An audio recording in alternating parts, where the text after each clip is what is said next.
What we do with Parent Summit Africa is to help parents experience an awakening that will cause them to take a part to creating a change in themselves individually, as well as commit to raising a wholesome 21st century child. And as we do this collectively, we are building the kind of society that we want to see. Our mission with the Parent Summit Africa is to create a platform that equips parents with the skills, strategies, and resources for self-transformation and raising wholesome children. Our vision is to effect social and societal change through parenting education, especially to change the narrative of Africa and the African child.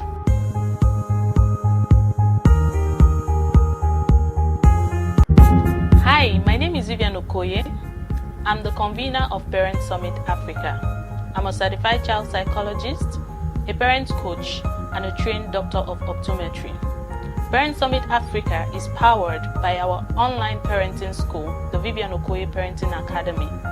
We started Parent Summit Africa in 2017 to gather parents from all over the nation and beyond to start up relevant conversations around raising a wholesome 21st century child, as well as thinking about our contribution to sustainable development and nation building.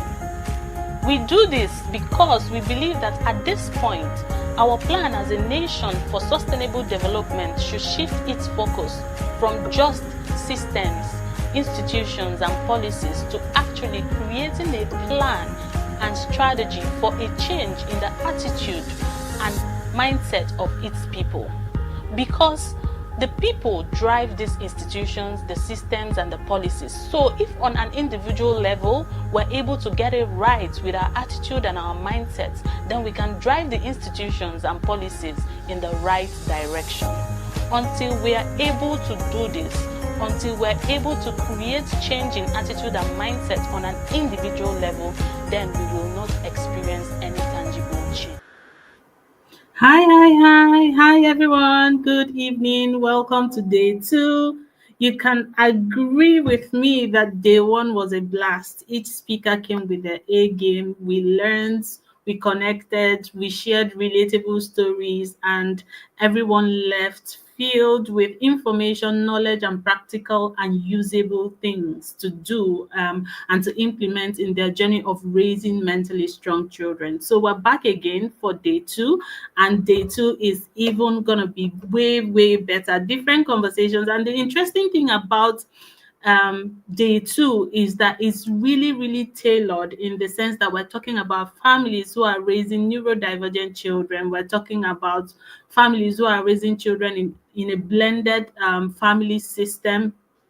We're talking about raising boys. If you're African, you already know that the mindset around raising boys and the toxic masculinity and all of that. So these are really interesting conversations that you don't want to miss. So we're diving right into the first conversation, and I have the amazing Dayna Abraham in the studio. She's right there waiting to share with us her experience, her expertise, and her knowledge and her own personal stories. Dayna is a best-selling author of Calm the Chaos, a fail-proof roadmap to parenting even the most challenging kids. So the interesting thing about this conversation is that it's going to address all of those challenging behaviors that you're struggling with, that you're wondering how to deal with. Dayna is going to shine light on why these behaviors happen and how we can navigate those challenges. As a national board certified educator, parent of 3 neurodivergent children herself, and an ADHD adult. I think that's one thing we have in common. I also found out a couple of years ago that I'm ADHD. Dayna brings a unique and out-of-the-box perspective to parents raising kids in the modern world. Through her compassionate framework, Calm the Chaos, she has helped millions of desperate parents around the world find peace and meet their children where they are at when conventional parenting tools have failed them. How interesting is that? Ladies and gentlemen, men and women, boys and girls, whoever you are, wherever you're joining us from, please welcome to the stage Dayna Abraham. Thank you, Dayna. Thank you so much. I, Thank you. yeah. Thank you so much for So agreeing to do this, and welcome to our community. Welcome to my tribe. We're happy to have you, and we're ready to learn from you. So I'll leave the screen and leave the stage for you and let you do your thing. okay. Well, I am so honored to be here. So, I really love interactive workshops. So, I want to learn from you and I want to support you in the best way that I possibly can. So, first, let me introduce myself. I'm Dayna Abraham, as Vivian said, author of Calm the Chaos and several other books. But more than that, I don't want to come across as some expert that knows what they're doing more than you, the parent who is raising your kids in your home. So, first, I want you to let me know in the comments, how many kids do you have? What are their ages? I want to know what we're dealing with here. As Vivian said, I have three kids myself. They're now 19, 17, and 11. My oldest is why I got into this work. Although I say I was kind of born into this work, I was born into a family with a mom who had a really tumultuous childhood of an upbringing and things that had happened to her. And so she carried that into her mothering with me. She was doing the best job she knew how to do, but it still was really difficult. We had a volatile relationship. We fought tooth and nail all the time. And then my older brother was bipolar. So he was incredibly aggressive. He was kicked out of every school he ever went to. He was kicked out of the US Navy. And still to this day, at over 50 years old, he still struggles to hold down any job. He struggles to hold down any relationships. And he has kind of just struggled in life with some of these big challenging behaviors that we talk about as parents, and the things we fear. I have actually seen firsthand with my brother. And I was on the receiving end of a lot of his aggressive behavior as a child. So I had to learn very early on how to handle some of those really big aggressive behaviors.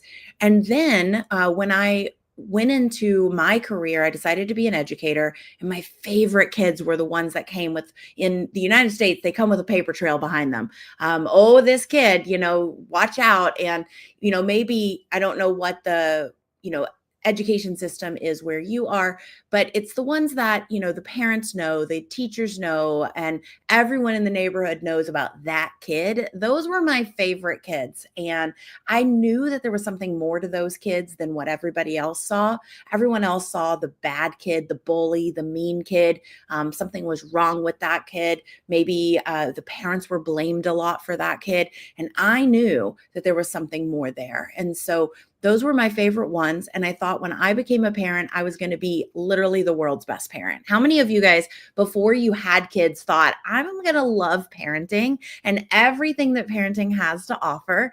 And then when you became a parent, it was a different story. Well, that was me. I thought I was going to be the world's best parent. I thought someone was going to show up at my doorstep and give me a prize for being the world's best parent with balloons and everything. And instead, my son was the biter in preschool. And so he was kicked out of preschool, found him a kindergarten. And in kindergarten, I was getting called for him doing some things that maybe he shouldn't do. Some of those like very inappropriate behaviors, like trying to get a laugh out of the class, or, running away from the teacher and not doing his work and constantly talking. And by first grade, I was getting calls to the school, and he was getting suspended for touching other kids, for hitting other kids, for yelling out in the middle of class. And by second grade, he was suspended more days than he was actually in school. He was in so much trouble all the time. And now at this point, the teachers didn't know what to do. He didn't know what to do. He was coming home and he was being grabbed at school. He was being put in seclusion rooms at school, and he was really struggling at school. And the school was struggling to know how to support him. And so through that experience, the principal brought me into the school and said, this is about 10 years ago, and said, you have two options. You can take your son home, and you can not bring him back until you figure out what's wrong with him, or you can let this police officer take him into custody. And he was only 7. And so in that moment, I decided that the traditional school setting, the traditional parenting approaches, the traditional things that people had told me I should be doing to help my child, I was trying all those. And, let me know in the comments, how many things have you tried already that everyone says you should do? Maybe you take away their things, or you bribe them with reward charts, or you put the fear of God in them, you better behave or else, right? So how many of you guys have done all the traditional approaches and you still feel at a complete loss for your kids? You feel a loss of how to help your kid. And that's how I felt. And so I spent a good couple of years just focusing on understanding my child. What was going on? How could I support him? I had 2 goals. One, I didn't want him to hate himself, because I knew that if he hated himself, he'd turn that hate inward, right? And the other one is I didn't want him to hate others, because I didn't want him to blame others for not understanding him, because I knew he'd turn that hate outward, and then he would become the bully. He would become dangerous in society. And so I had those 2 goals in mind, and I kind of let go of education goals. I kind of let go of a whole bunch of things just to really get to the root of what was going on. And I learned a few things, and that's what I'm here to kind of share with you today. There we go. Like, I take the phone away from them, the spare the rod, spare the child type of thing. And there's so much research now that we know the effects of spanking, of corporal punishment on our children. But it's still, if that's how we were raised, if that's what everyone around us is doing, it's really hard to find something different. So I want to walk you through some ways that you can empower yourself and your kids so that you can build a child who has resilience, who still is connected to you, but also has the skills they need out in the real world when they are older. So I want to dive in first by sharing the framework that I have developed. There's 4 essential ingredients. I want you to think of this like baking a really easy cake, or baking one of your favorite recipes, making something that just takes a few simple ingredients. But as you get more skilled at it, you start to elaborate on those ingredients a little bit more. And so but no matter what, whether you're a beginner or you're an expert, you're still using those same ingredients. You can also think of it like painting. You might paint with the same watercolors that a beginner uses. A child might use the exact same watercolors that an expert painter might use. So it's the same ingredients, but as you learn more and you understand more, now you can start to expand that more. So Vivian, if you can show my doodles, I'm going to go over here. I like to draw things out. I'm a very visual person. And so I want you to think of these 4 ingredients. I call it UQ. So I'm going to explain that in just a second. So I want you to think of these 3 circles here. These are the first 3 ingredients, and where they all meet in the middle, that is what I consider the U piece. So let me walk through each of these. It's U, connect, understand, empower. And we want those 4 things whenever we are trying to solve any challenge with our kids. And I know that today is all about understanding our neurodivergent children. I'm going to explain that in just a little bit too. But right now, I want you to think about how this can apply to everyone you know, not just your children, but also your partner, and maybe even yourself, maybe your neighbor, maybe a sibling that you have not really ever understood or been able to connect with. So the very first piece is the U piece. This is what we bring to the table. These are our past stories, our past experiences. These are our beliefs, our thoughts, and this is our calmness and our groundedness that we bring to every situation. And if we are not able to get clear and aware and be able to regulate ourselves, then all the rest of this falls apart, because it is the piece that holds it all together. Then we have connection. You're going to hear a lot of parenting experts talk about connection, but what you'll hear them talk about is, and it'll feel like they're talking about, you need to play with your kids more. You need to spend more time with your kids. You need to talk nicely to your kids. But what connection is here is actually feeling seen, heard, and valued for who you are. And how many of you guys have a kid that feels like they are a polar opposite of you? And no matter what you do, it is so incredibly difficult to to get on the same page, to understand where they're coming from. That's what we're talking about connection here. It's about being able not to change who you are or to change your kid, but it's to accept the kids you have instead of the kids you thought you were going to have. Because the longer you push against, well, I thought this was going to happen, or I had this expectation, the more you're going to push and put a wall between you and your child. The next piece is understanding. This is where all the new cool, neuroscience, all the new biology, all the things we know about the nervous system, sensory systems, about brain and child development, all the science we've learned over the last 50 years, that's where that comes into play. But you don't have to have a PhD in all those things to be a good parent. You are your child's best advocate. You are your child's best expert. You are a child in your own, you are an expert in your own child because you have been with them day in and day out. But there is this misconception that you need to intuitively know how to parent. And the truth is we do have some great intuitive things that are passed down through our cultures. We have things that are passed down from our parents. We have things that we just intuitively as humans know how to do as parents and know how to read the signals. When our baby cries, we know that our baby needs to be fed, right? That's one of the most basic things we know.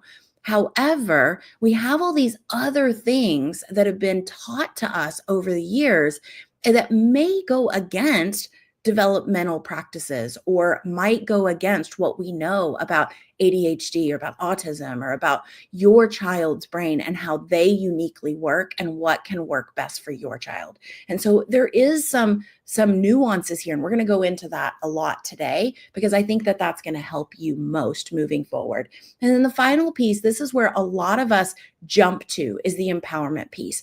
This is where we're creating our plans together. We're creating solutions together. We are collaborating with our children. But where many of us jump to is creating the rules and the boundaries and setting the limits and being stern with our kids and being strong with our kids, being that leader with our kids. And it's important. Our kids need a sturdy leader in their life, but they also need a sturdy listener. A good leader is someone who listens and someone who adapts to who they're leading instead of saying, it is my way, this is the way we're doing it, and we're going forward. That is a dictator, not a leader. And we want a really good leader in our family.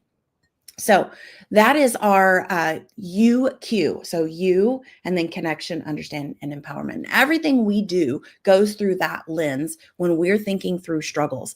So I want you to let me know in the comments, what are you struggling with most? Are you struggling with backtalk? Are you struggling with electronic use? Are you struggling with not doing their schoolwork? Are you struggling with not getting ready? Are you struggling with aggression or yelling, sibling fighting? Let me know in the comments your biggest struggles right now that you are dealing with. I'm going to walk you through what this looks like when you apply the Calm the Chaos framework to it.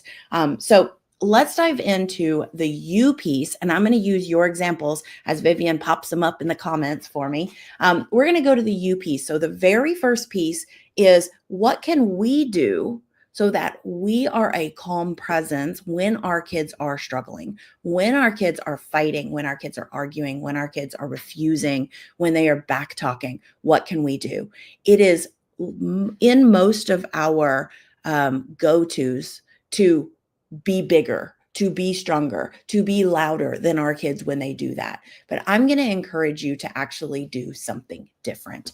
I'm going to encourage you to do something we call stop, breathe, anchor. So this is just a way so that you can stay grounded instead of adding more fuel to the fire when something is happening. It does not mean that you're never going to solve this problem with your kid. It does not mean that you are allowing your child to yell at you. It does not mean you are allowing your child to be a bully. It just means that in this moment, if you try to do anything teaching wise or talking or telling or even scolding they are not going to be able to access anything you're trying to teach them right now. And so it is best if you can get to a calm place. We do that with something I call stop, breathe, anchor. So and we can do this together. So just plant your feet on the ground right now, whether you're standing or you're sitting and listening to this, plant those feet on the ground. And I want you to that's your stop. This isn't a 5-minute break. This is like a 1 second, 2-second break. We're just stopping and then we're going to take a big deep breath, because when we get stressed, this is the same for our kids, but when the human body gets stressed, then we stop breathing. We hold our breath. And so we need oxygen to the brain to be able to make sound leadership decisions for our kids. So my favorite breath of all, there are lots of really, really great ones out there, but my favorite one is one that is called hand to heart. So if you just put your hand right on your chest, and if you have a tall shirt, just put your hand right into your shirt on your skin while we're talking right now. Put your hand in there. This is just like baby skin to your skin. It is that same like heart to heart. It's a warm, snug feeling, and it helps your body and brain say, hey, we are here and we are connected and we are safe. So we're going to put our hand on our heart and we're just going to breathe in. Just like that, just one good breath. And you might already notice a shift already. So after that, though, we got to tell our brain, hey, friend, we're okay. Because your brain is here to protect you. Your brain is here to say, hey, high alert. There are things that are dangerous. There are things that are not going well right now, and we must solve this situation. So many of you guys don't want your kids to not concentrate in class. You don't want them to not do their homework. Because you have fears of what's going to happen if they don't do that schoolwork. I had the amazing, amazing honor of going to Kenya twice in my life, and I hope to go more and more and more. And I've gotten to visit this village with a high school and some other young classrooms. And I got to see some of the same kids over and over again every time that I went. And the last time I went, especially post-COVID, many of them were telling me stories of some of the things that the girls have gotten into when school is hard and when they're not in school, some of the dangerous things they get into. And so one of the things that can happen, so I know there are things that you might be dealing with that I might not have to deal with here in the United States. And so this is where your anchor is unique to you. So I want you to think through this thing that's setting you the most, right? Them yelling at you, them talking back, them hurting their sister, their brother, them not doing their schoolwork. Why does that bother you? Does it bother you because you're afraid of what's going to happen when they are 15, 16, 18? Does it remind you of how you were treated when you were younger? So you want an anchor that disarms your brain and reminds you that you are safe in this moment and that this is just a moment. So a couple of anchors that I really like, and you can try one. You only need one, right? So we want to try these on. So I want you to try them and see which one feels good with the situation you already gave me. So if you gave me a situation about electronics, if you gave me an issue about sibling rivalry, I want you to think about that situation happening in the last week. And then I want you to think, what usually goes through my mind? What am I thinking when they're doing that thing? So go ahead and let me know in the comments. What do you think when your kids are fighting? What do you think when your kids are yelling or being irrational? What do you think when your kids are not doing their schoolwork?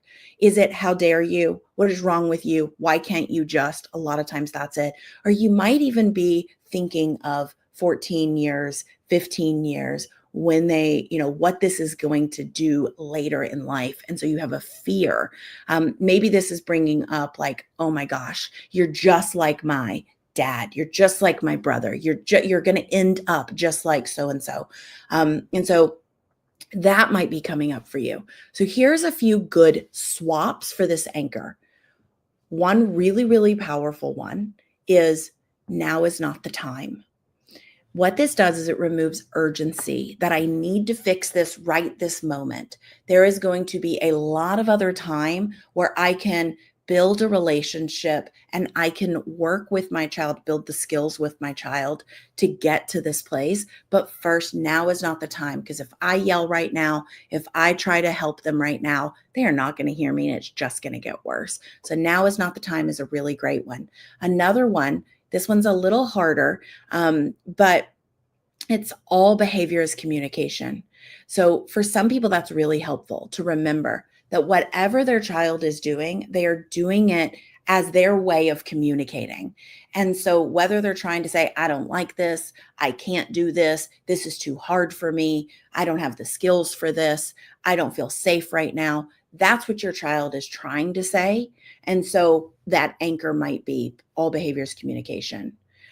Right. When they fight, it feels like their relationship in the future. So another one is, this is just a moment, Rebecca. That would be a really good one for that one. When you're worried about their future relationship, reminding yourself that this is just a moment, and relationships are not broken and built in one moment. They are broken and built over a lifetime together. And so if you can get through this moment, then out of the moment, you can build that relationship with them. So those are some really, really strong anchors. Another one, this is one of my favorite ones, especially since I grew up with a brother who used to hurt me a lot.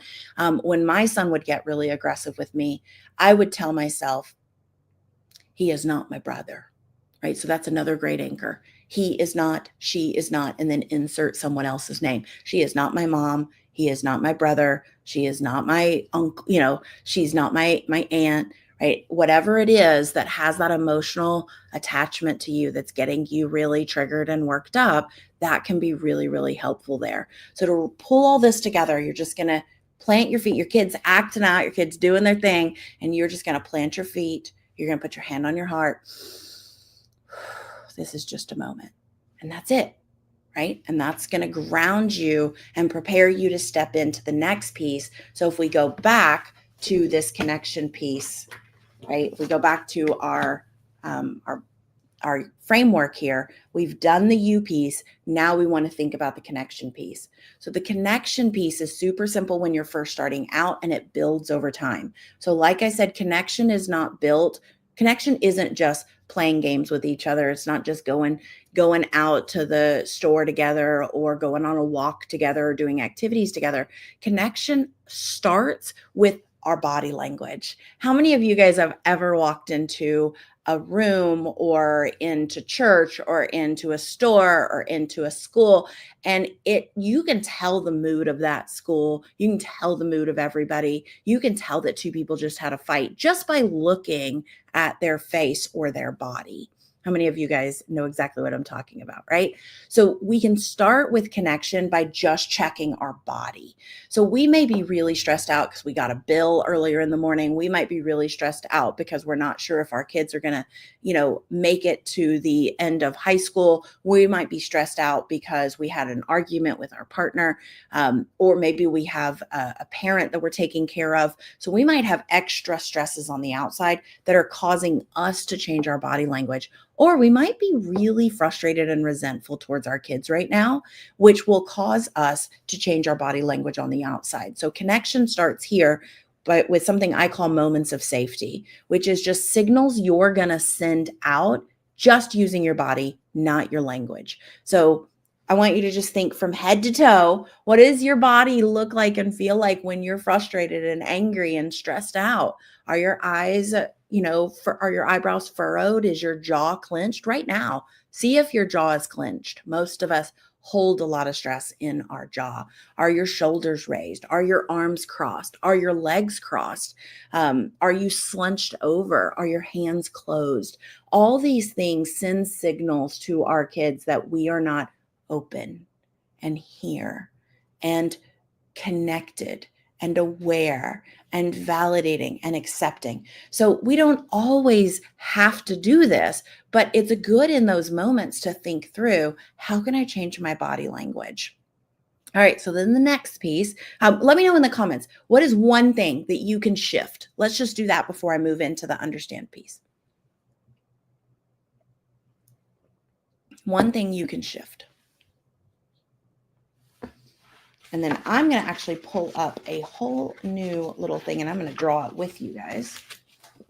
This next one. We're going to do two things here for the understand piece. While I'm getting this drawn, if I can get it to, there it goes. All right. So let me know in the comments what you're going to shift for your connection piece. And then I want to move to the understanding piece. So we're talking about neurodivergent children. This really, dropping your phone. I love that, Vivian. So fantastic, right? Dropping your phone, shifting your gaze. That's a really great one.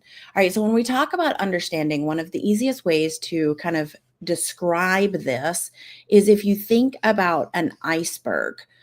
You can think about anything that's kind of similar to this, but an iceberg only has 1/7 of the iceberg above water.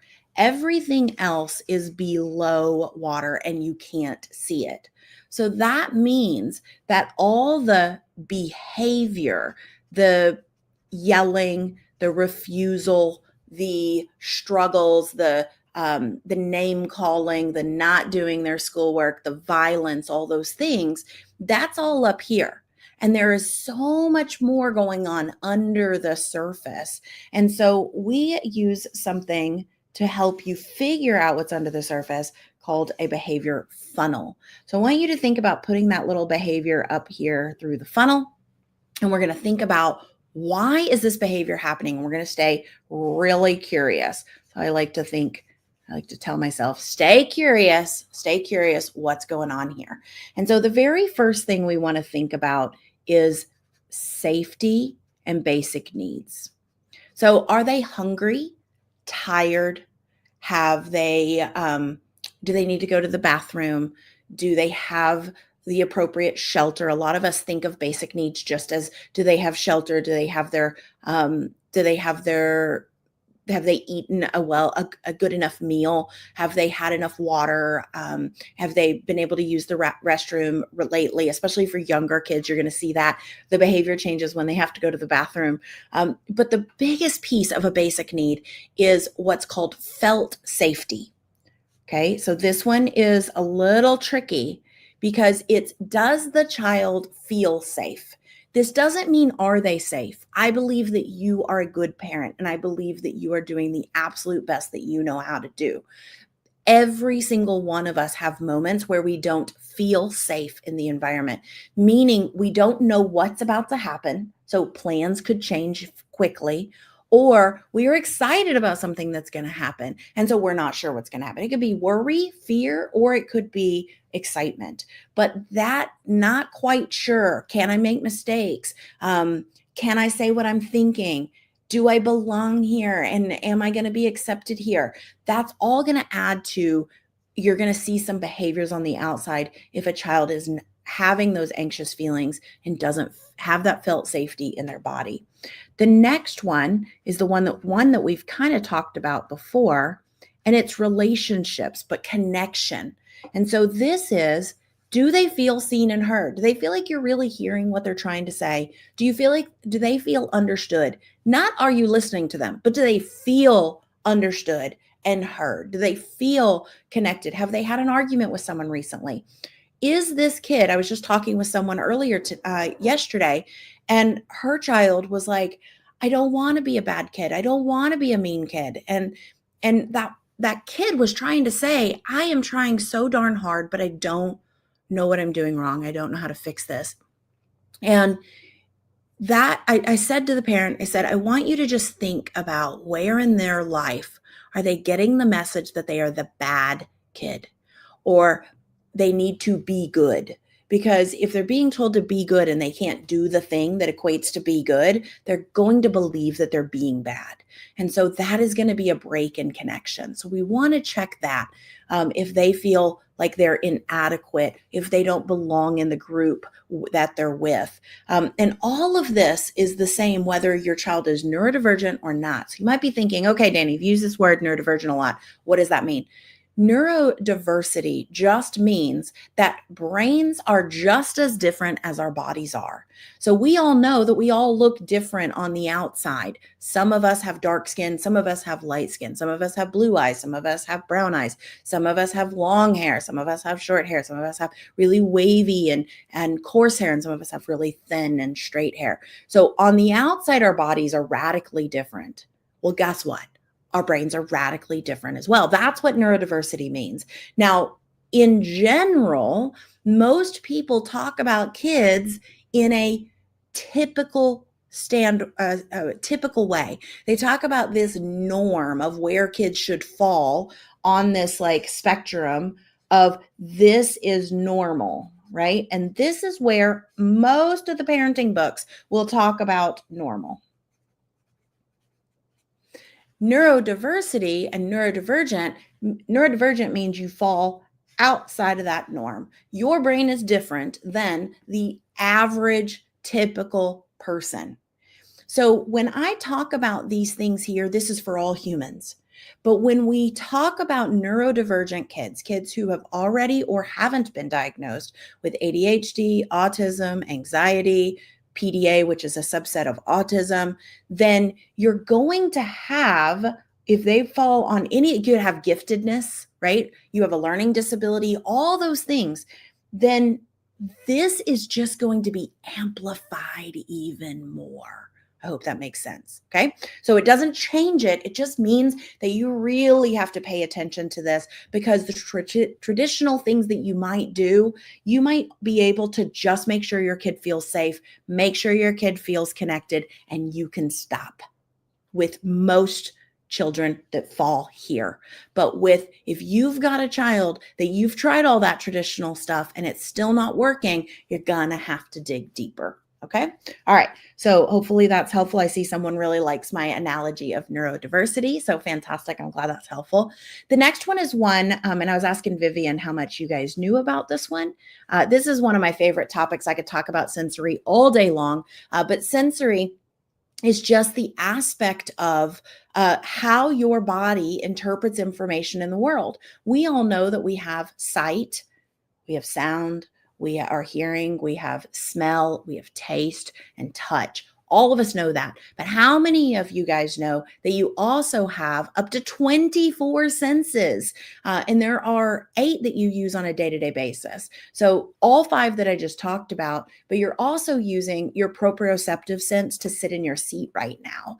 You're also using your vestibular sense to walk through your room and to move through space. And you're using your interoceptive sense to know if you are hot or cold, angry or sad, or if you are tired or if you are excited.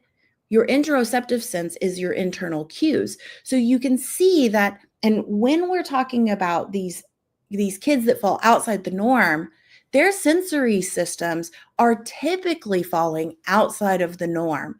And so they have a need for movement. They have they get overwhelmed by touch, overwhelmed by sound. So we want to make sure that the behaviors we're seeing are not related to sensory. And if they are, we want to meet those needs. So it's a lot of the people that I work with say, I can go through check 1, 2, 3, and I'm good. The behavior almost stops immediately. Sometimes I have to go a little further. So I'm just going to show the next ones, but I'm not going to go deep into it. So the next one is skills. This is just, if you're dealing with a 3-year-old that doesn't have communication skills, you're going to see more pinching, hitting, screaming. If you're dealing with a 15-year-old who doesn't have executive functioning skills, you're going to see a lack of organization, a lack of planning. You're going to see a lack of being able to manage their time. If you're dealing with an 8-year-old who struggles with emotional regulation, they do not have that skill, then you're going to see big outburst. You're going to see a lot of stubbornness. So you want to make sure that you're checking, does my child have the skills they need? And then the last 2 are avoidance and desire. Sorry, that's messy. This is just like and don't like. How many of you guys will avoid certain foods at all cost. It doesn't matter what it is. Nobody could bribe you enough. Like, we're going to be going to Disney World soon. And my husband is like, you could not pay me enough to go to Disney World. He will do anything and everything to avoid Disney World. And then there are some things that we will do anything, even things we know we shouldn't do, for things that we desire, like that really good piece of chocolate cake. Maybe we'll have that chocolate cake when we know we really shouldn't. And so our kids are the same way. They are going to go against the things they know they should or shouldn't do when they really, really, really want something, they really desire something, or they really, really dislike something. So those go at the bottom because we really want to figure out why. Why are they avoiding? Why do they want this so bad? And a lot of times it will fall in those top 4. All right. So if you had an aha moment about understanding your kids' behaviors more now than you had before I started this, just let me know in the comments. Just say aha if you had an aha moment. I want to make sure that this landed. I know it's a lot. I have an entire book, an entire program where we dive deep into all of this. But for sake of time, I'm trying to get through as fast as possible. Vivian, can I do my last one, which is empower, and I'll go super fast? Is that cool? Okay, I hope so. She hasn't cut me off or yanked me with that little thing that pulls you off stage. So Yes, you can. Yes, you can. We have some time, a bit of time. Okay, great. Okay. Is this helping? Is this helping? I hope so. All right. And the last one, if we go back to the UQ framework, we have you, connect, understand, and empower. Empowerment is all about teaching our kids skills. Empowerment is all about helping our kids self-regulate. It's about creating rules and systems together that work for our unique family. It's about creating agreements. When this will happen. And so the only thing I really want to show you, this is the number one question I get. How do I get my kid to? That's the number one question I get. And then insert whatever comes after it. How do I get my kid to stop yelling? How do I get my kid to do their homework? How do I get my kid to not talk back? How do I get my kid to blah, blah, blah? And when parents are asking that question, how do I get my kid to? You are asking, how do I get my kid to self-regulate? How do I get them to stop and say, I need something, therefore I'm going to get that thing, or, hey, I need to get this thing done. So now I'm going to process out how to get that thing done. And before we can self-regulate, we have to be self-aware. If we don't even know that the problem exists, if we don't even know that a solution exists, if we don't know what we do when that problem arises, it's going to be even harder for us to self-regulate. Same for our kids. And we cannot grow self-awareness without first having that felt safety. So everything I've talked about before now is far more important than the empowerment piece, but the empowerment piece is where most of us spend our time, setting rules, setting boundaries, setting limits. All those things are important, but first we have to start with the other 3 things we've talked about: your mindset, your connection, and your understanding and acceptance of who your kid is. And by just speaking out the things that you notice, that you see, you will be able to empower yourself and your kids. You will be able to help them self-regulate by you self-regulating, by you being able to say, I notice when I'm overwhelmed, I yell more. I see that I'm getting really agitated, or I see that I'm my palms are getting sweaty. It tells me I'm getting nervous. Those are the types of things that if we speak that out, Dan Siegel calls that mindsight. If we speak out the things we're thinking, if we speak out the things we're noticing about ourselves, it becomes that much easier for our kids to learn about those things for themselves. So that now, after we've held that moment for them, we've stopped, breathed, anchor, we've connected in that moment by changing our body language, we can say something like, I notice that you're yelling at your brother. It makes me think we need to take a break. I see that you're really upset right now, or I see that your face is getting red. I think we should pause, right? So it gives you room, and they're going to be used to hearing those things if you've now said it throughout your day for so many other things.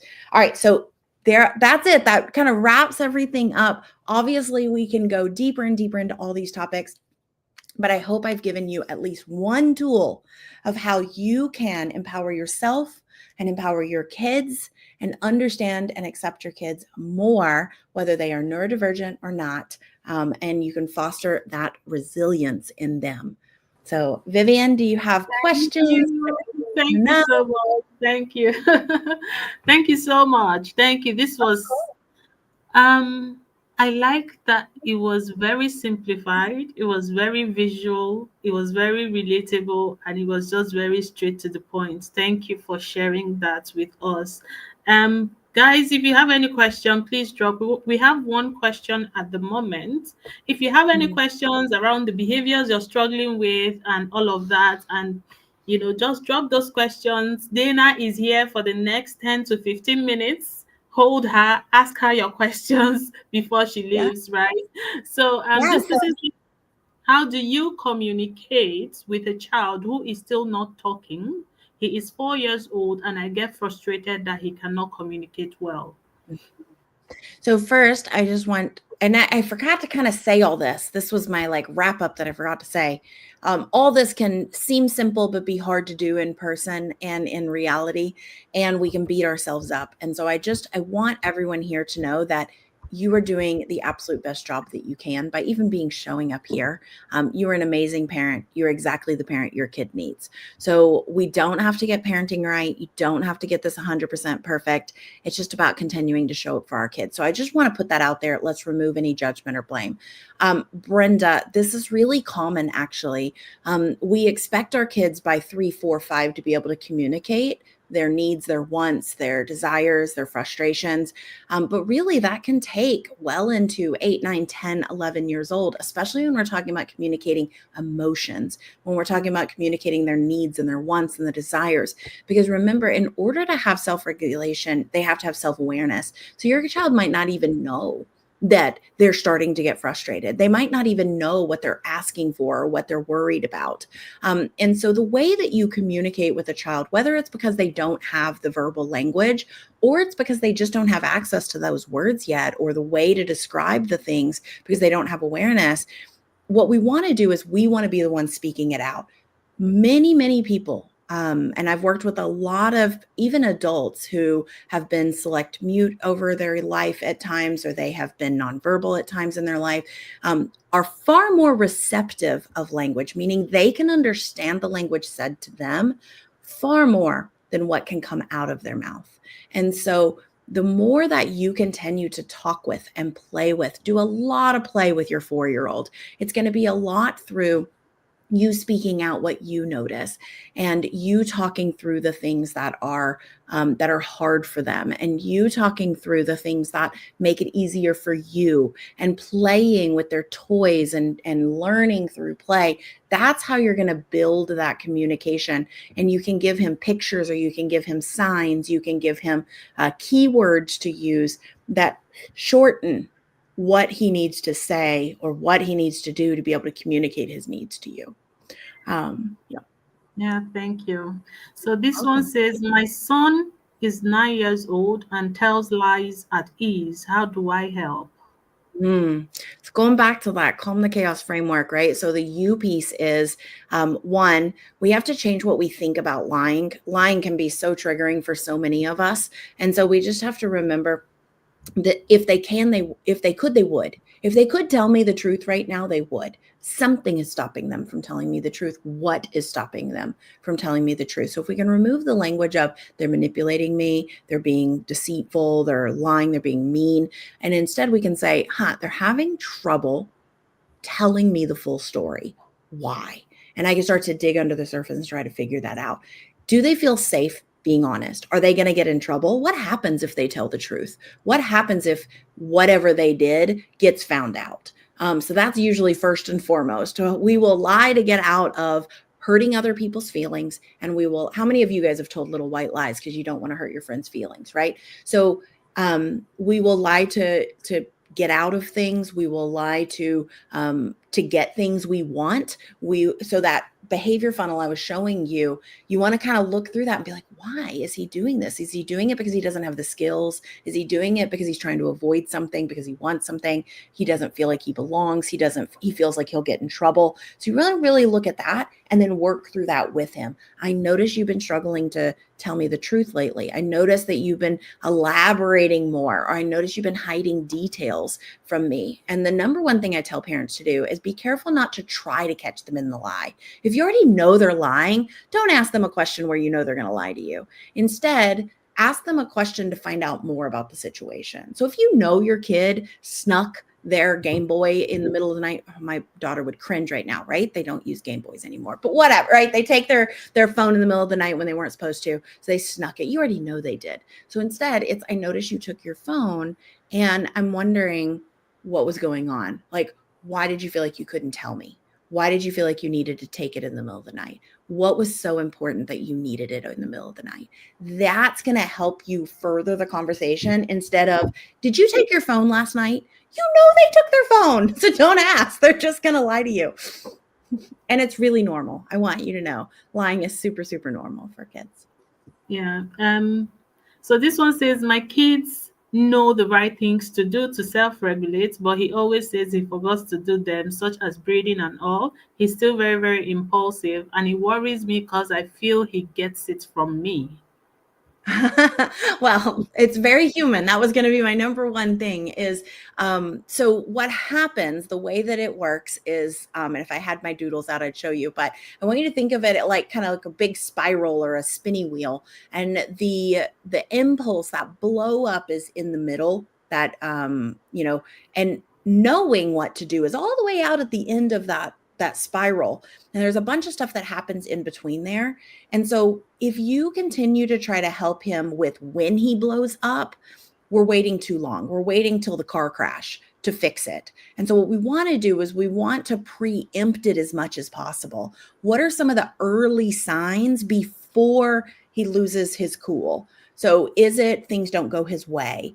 Is it like, what are some of the patterns that you're noticing? And let's come up with plans for those things so that he can start to self-regulate when things are easier before everything starts to rev up so far that it's past the point of no return. Yeah. Thank you. Welcome. This one says, so many questions. How do I get my kid to stop acting irritated and yelling? Okay. So remember what I said? Number one question I get, how do I get my kid to, right? Everyone asks, how do I get my kid to insert this behavior? Either stop it or start it. And that's self-regulation. And so I don't know how old your kid is, but that self-regulation happens through self-awareness. And then that self-awareness happens through felt safety. So everything we kind of talked about here, we really want to make sure that you're using that language of, when I get irritated, I notice I have a groggy voice. When I get frustrated, I notice that I snap at you more. When I'm stressed out, I notice I have a hard time calming down. And so the more you can describe your own behaviors, your own way of handling stress, now they're going to be more receptive after you've built that like foundation of trust to say, I notice that you're irritated. I notice that you're yelling at me. Can you tell me what's wrong? Like I want to help, but I don't know how right now because all you're doing is yelling. And it's hard to hear you through your yelling. So you can get to that point then. And I suppose it's also like, it's more like, just like you have said, it's more like a reflection of how we are showing up as well. And that goes a long way to, determine how they show up to us. And I don't want it to sound, I just want to be clear here. I don't want it to sound like I'm saying that her kid is being yelling and is irritated because she's yelling and irritated.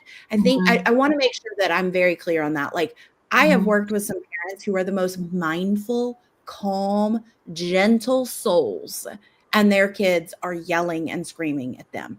So it's not necessarily something you're doing wrong. You might just want to talk out the things you're doing so that your kid can learn from you and your competence. Right. Yeah. That's quite a perspective.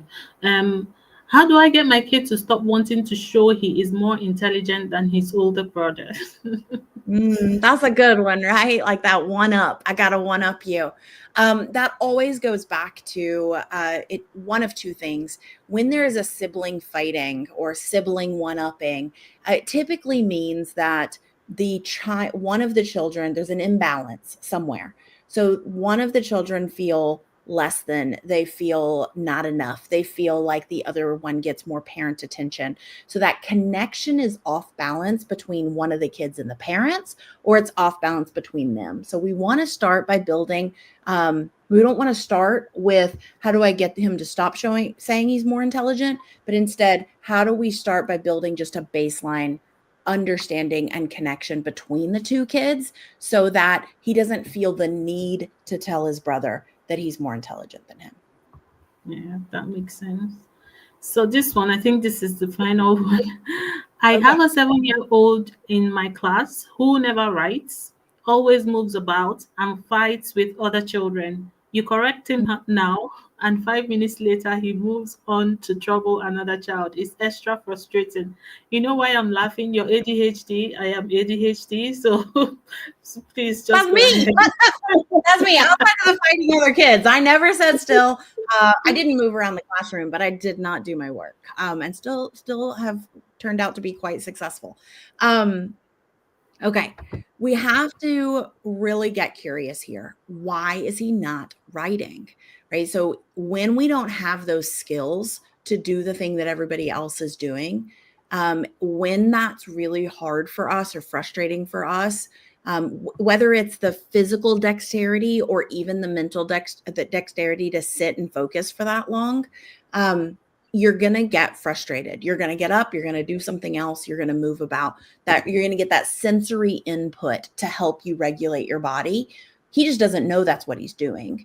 And then when he has nothing else to do, idle hands, right? What is that phrase? Like idle hands are the devil's workshop or something like that, where, if he doesn't have something else to do with it, with that energy, he's going to start bothering all the other kids because they're good kids and he's bad kid, right? He's doing the thing that he's not supposed to do. Everyone else is doing the right thing. And so you really want to build that relationship with him, find out why he's struggling, and find an alternative thing he can do that allows him to move through the classroom without touching other people. Yeah. So let's just take one final one and then I go on to make the announcement. And Okay. so this person says, what is self-regulation? Oh, Yeah. good question. Okay, so self-regulation is first you noticing that you are upset, so there's emotional regulation, there's physical, there's lots of different ways we can regulate. Is like turning on a light switch, on, off, except for that there's a dial. You can turn it up and you can turn it down. And so I want you to think of regulation as turning the dial up or turning the dial down on your body. So what do you do to turn the dial down when you're really hot? You probably turn on a fan or you drink some water. What do you do to turn up the volume or turn up the knob when you're cold? You put on a sweater, you wrap up in a blanket, you start a fire. That's all regulation. Self-regulation means you're doing it yourself. No one else is coming to you and saying, it's cold in here, you should put on a jacket. Self-regulation is, I'm cold, I'm putting on a jacket. So that's physical regulation. So when we talk about self-regulation, it's I'm feeling upset. How do I turn down the anger? How do I turn down the yelling? How do I turn? All of that is a regulation. It's just the wrong way. We're going up instead of turning ourselves down. Or when we're low energy, how do we raise our vibration and our energy so that we can attend, we can focus, we can stay on task? Thank you. Thank you, Dayna. This has been very, very insightful, even for myself. I learned a lot. Thank you for sharing your your framework with us. Thank you for sharing all the information and for breaking it down. I think that's one of the quirks of being neurodivergent, because we struggle to understand. We know how to break things down so that people understand. Yes. Thank you so much. Thank you for tuning in. Thank you for engaging in the chat. Please thank Dayna for me. Give her accolades in the chat. Thank you for asking questions and everything. We really appreciate you. We really appreciate your time. We appreciate your knowledge and your expertise that you have shared with us. So guys, I'll just take a few announcements. Dayna, I'll take it off the screen now, if you don't mind. So I'll just take a few announcements. Parent Summit Africa 2024 is powered by the Mind Wellbeing Network, and the Mind Wellbeing Network is our sister organization where we provide mental health education, mental health support, therapeutic support to individuals, to families, to children, and trainings to organizations. So if you feel like you are working towards healing in the coming year, if you feel like you are searching for a place to get therapy, to work through childhood trauma, or if you have a child who is struggling with their mental health, then Mind Wellbeing Network is the place to look for. Just send us a message and we would have an initial consultation and tell you what support is we can best provide for you.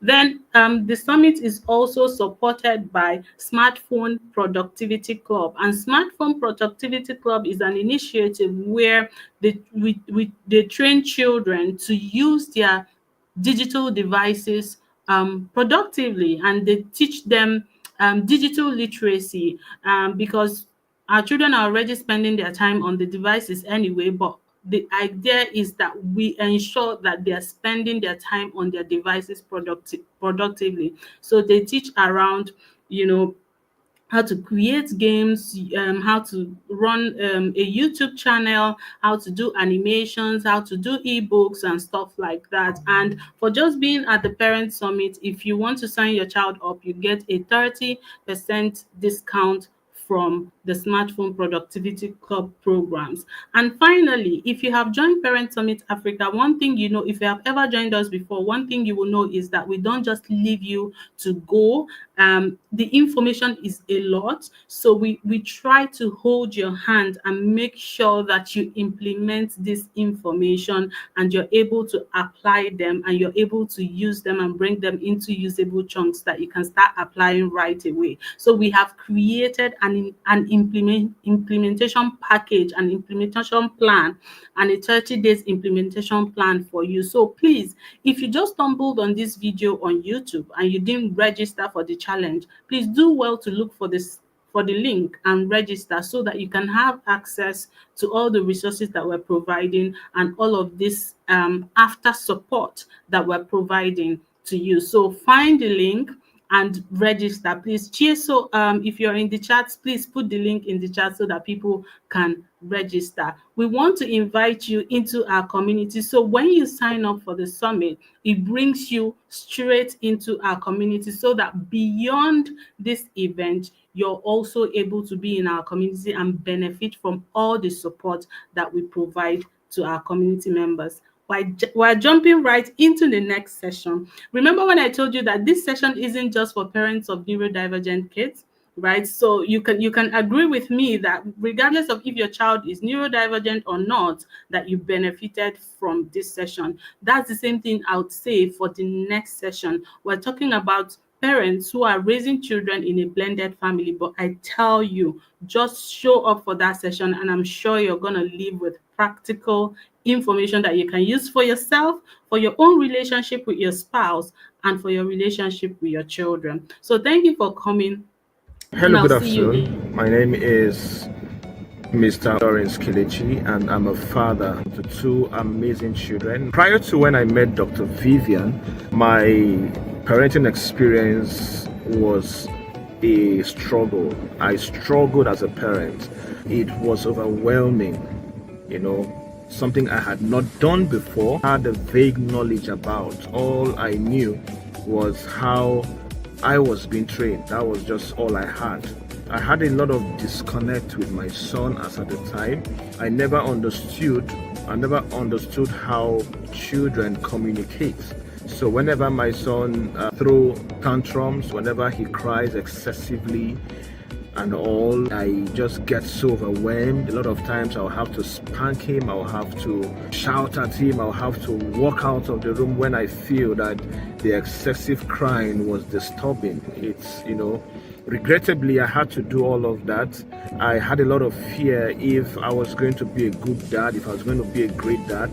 I wasn't patient with my son at the time, all right? A lot of time he cries a lot, and then does some things that made me feel that he had anger issues. Not until when I met Dr. Vivian, a friend of mine introduced me to Dr. Vivian, and then I became a part of the Parenting with Calm community.